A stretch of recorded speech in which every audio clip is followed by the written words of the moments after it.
ഇന്ന് തന്നെ ഡൗൺലോഡ് ചെയ്യൂ. കാണൂ നിങ്ങളുടെ ഫേവറേറ്റ് ഷോസ്. നമ്മളൊക്കെ ചിന്തിക്കുന്നതിന് വളരെ മേലെ എന്നാ വിളിച്ചത്. അവർക്ക് നമുക്കതൊന്ന് തെളിയിച്ചു കൊടുക്കണം. പോലീസ് പണി ചെയ്യുന്നു എന്നോ. താൻ ആ വർഗീസിനെയും ജോയിയെയും വിളിച്ചോ. നമുക്കിപ്പോ തന്നെ ഇറങ്ങണം. സർ. ഓ, ഉണ്ണികൃഷ്ണന്റെ വണ്ടി ഇപ്പൊ വരും. ഇനി അത് മാറ്റി വെക്കണ്ട, നമുക്ക് പോയിട്ട് വരാം. അമ്മ അറിഞ്ഞ ബഹളം വെക്കില്ലേ?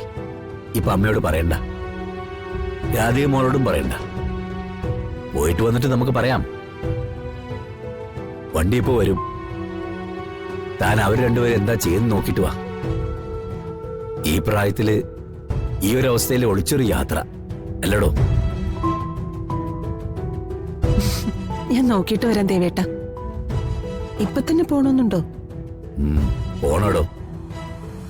ഒരു നിമിഷം മുമ്പേ ആ കടമ ചെയ്യണം. അല്ലെങ്കിൽ എന്റെ മനസ്സിങ്ങനെ സ്വസ്ഥത ഇല്ലാതെ അലഞ്ഞോണ്ടിരിക്കും.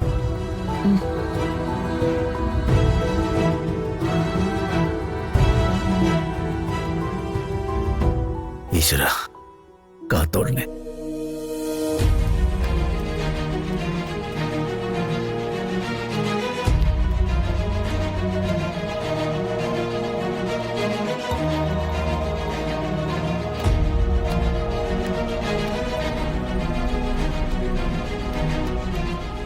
ഇതെന്താ അമ്മേ? ആ, ഇത് കുറച്ച് കസ്തൂരി മഞ്ഞളാ. ഇത് പ്രിയങ്കയ്ക്ക് കൊടുക്കാനാ. അവളുടെ മുഖത്തെ ഇടയ്ക്കിടയ്ക്ക് എന്തോ ചില കറുത്ത പാടുകൾ ഞാൻ കാണുന്നുണ്ട്. അതൊന്ന് മാറ്റിയെടുത്തല്ലേ പറ്റൂ. അല്ല, നീ എന്താ വന്നേ? ഏയ് ഒന്നുമില്ലമ്മേ, ഞാൻ ദേവേട്ടന്റെ അടുത്തിരിക്കായിരുന്നു. അപ്പോഴാ ഇവിടെ അമ്മയിൽ എന്തോ ശബ്ദം കേട്ടത്. വന്ന് നോക്കിയെന്നേ ഉള്ളൂ. അമ്മ ഇതിവിടെ വെക്കുകയാണെങ്കിൽ കുറച്ച് കഴിഞ്ഞിട്ട് ഞാൻ ചെയ്തോളാം. വേണ്ട വേണ്ട, ഇതിൽ നിങ്ങൾ ആരുടെയും കൈ തൊടണ്ട. ഇത് ഞാൻ എന്റെ മോൾക്ക് വേണ്ടി ചെയ്യുന്നതാ.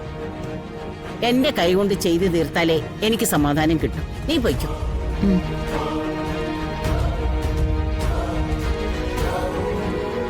അവള് വിളിക്കുന്ന അഡ്രസ് ചോദിച്ചിട്ട് വേണം ഇത് പാഴ്സൽ ചെയ്ത് കൊടുക്കാൻ.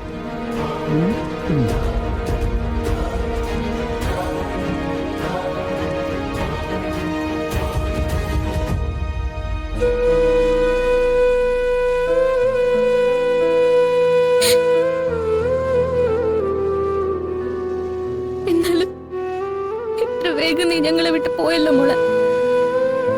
മോളെ,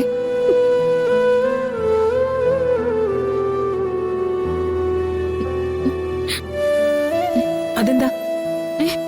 ഇങ്ങത്താ അതമ്മേ, ഇങ്ങത്താ. ഇതെന്താ നീ ഈ ഫോട്ടോ എടുത്തു വെച്ച് കരഞ്ഞോണ്ടിരിക്കുന്നെ?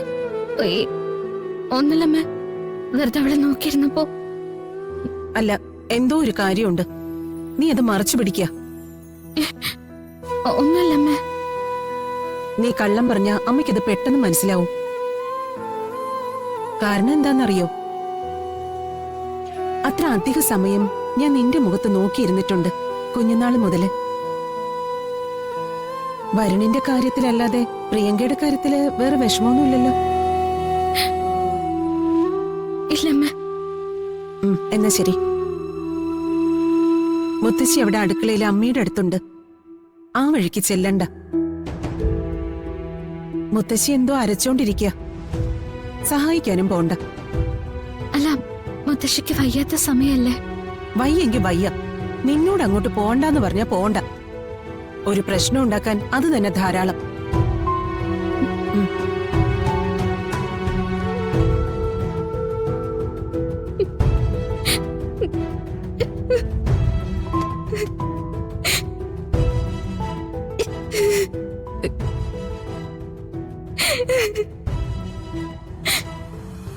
അമ്മയോടെങ്കിലും ഒന്ന് പറയാൻ പറ്റിയിരുന്നെങ്കിൽ,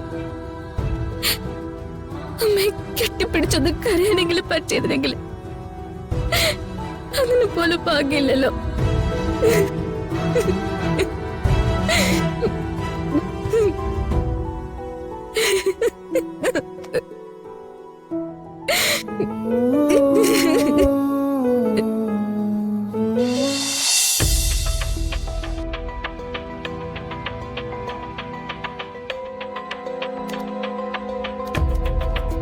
സാർ.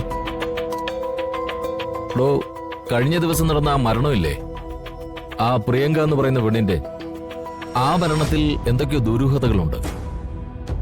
അവരുടെ ബന്ധുക്കളൊക്കെ അവിടെ ഉണ്ടായിരുന്നില്ലേ സാർ? അന്നവരാരും ഒന്നും പറഞ്ഞില്ല. ബന്ധുക്കൾക്കല്ല പരാതി, വേറെ ചിലർക്കാ. കുറച്ച് കൂടിയൊരിടത്തുനിന്നാ എനിക്ക് വിളി വന്നിരിക്കുന്നത്. വിളിയല്ല, ഒരു മുന്നറിയിപ്പ് എന്ന് തന്നെ പറയാം. അയാൾ ആരോപിച്ചത് പ്രിയങ്ക കൊലക്കേസിൽ നമ്മൾ ചില ഒരുക്കങ്ങൾ നടത്തുന്നു എന്നാണ്. നമ്മുടെ ഭാഗത്തുനിന്ന് അങ്ങനെയൊന്നും വന്നിട്ടില്ലല്ലോ. ഇല്ല സാർ. നമുക്ക് നമ്മുടെ ഉദ്യോഗം സമ്മതിച്ചല്ലേ പറ്റൂ. പിന്നെ ഈ പറയുന്ന പോലെ ആ മരണത്തിൽ എന്തെങ്കിലും ദുരൂഹതയുണ്ടെങ്കിൽ അത് മറന്നേക്ക് പുറത്തു കൊണ്ടുവരാം. കുറ്റവാളികളെ അറസ്റ്റും ചെയ്യാം. Okay sir. നമുക്കിപ്പോ ആ പെൺകുട്ടിയുടെ ഭർത്താവിന്റെ വീട് വരെ ഒന്ന് പോവാം. കണിമംഗലം. സാർ, അവിടെ ആ ചന്ദ്രശേഖരൻ അത്യാവശ്യം പിടിപാടൊക്കെ ഉള്ള ഒരാളാ. അയാളും കൂടെ ഉണ്ടായിരുന്ന സ്ഥിതിക്ക് ഒരാളെ മാറ്റി നിർത്തണ്ട, എല്ലാരും ചോദ്യം ചെയ്യണം. ഈ മരണത്തിന് കൃത്യമായ ഒരു ഉത്തരം കിട്ടിയേ പറ്റൂ. സാർ പറയുന്നത് കേട്ടാ മനസ്സിലാവും. വിളിച്ചത് ഏതോ കൂടിയ സ്ഥലത്തു നിന്നാണ്. അതേടോ, നമ്മളൊക്കെ ചിന്തിക്കുന്നതിന് വളരെ മേലെ എന്നാ വിളിച്ചത്. അവർക്ക് നമുക്കിതൊന്ന് തെളിയിച്ചു കൊടുക്കണം. പോലീസ് പണി ചെയ്യുന്നു എന്നോ. താൻ ആ വർഗീസിനെയും ജോയിയെയും വിളിച്ചോ. നമുക്കിപ്പോ തന്നെ ഇറങ്ങണം. സാർ. ഓ,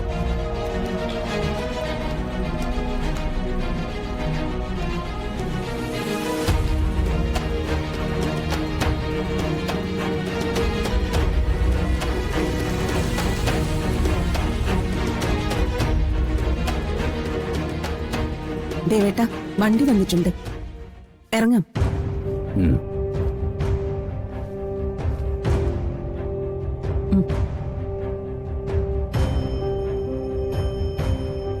അവിടെ ചെന്ന് എല്ലാം തീരുമാനിച്ചിട്ട് തിരിച്ചു വന്ന് രാധികമ്മളോട് കാര്യം പറയണം. അപ്പൊ കാണാം അവളുടെ മുഖത്തെ സന്തോഷം. താൻ പേടിക്കണ്ടടോ. ഈ ഒരു ഒറ്റ കാര്യം പൂർത്തിയാക്കി വന്നാ പിന്നെ എനിക്കൊരു കുഴപ്പമുണ്ടാവില്ല. എന്താ പറയാ, ഇതൊരു നേർച്ച പോലെ അങ്ങ് കണ്ടാ മതി. മനസ്സിൽ നേർന്നിട്ട് ഒരു കാര്യം പോയി സാധിച്ചു വരുന്നു, അത്രേ ഉള്ളൂ. വാ, പോവാം. ആ.